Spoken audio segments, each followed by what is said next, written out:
भुन्टी कहाँ हराउनु भयो भनेर सबैजना चिन्तित हुनुहुन्छ। तर भुन्टीलाई त सुकुमायाले पो भेट्नु भएको रहेछ र भुन्टीको कपडा लाएर भुन्टी जस्तै बनेर भुन्टीको घर जानुभयो।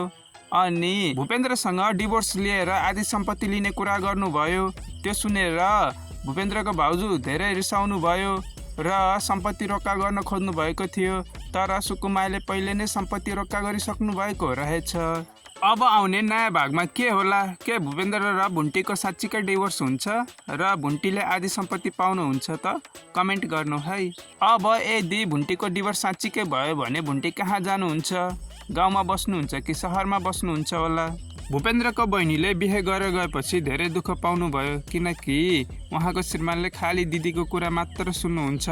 एकचोटि त भाग्ने प्रयास पनि गर्नुभएको थियो तर सक्नु भएन। के आगामी भागमा उहाँले अझै धेरै दुःख पाउनुहुन्छ या श्रीमानको साथ पाउनुहुन्छ? कमेन्ट गर्नु है। भूपेन्द्र अब पूर्ण रूपले ठिक भएपछि गर्लफ्रेन्डसँग बिहे गर्नुहुन्छ। भुन्टीलाई भाउजूले गलत आरोप लगाएको हो भन्ने थाहा पाएर भुन्टीलाई मनाएर घर लिएर आउनुहुन्छ। कमेन्ट गर्नु है।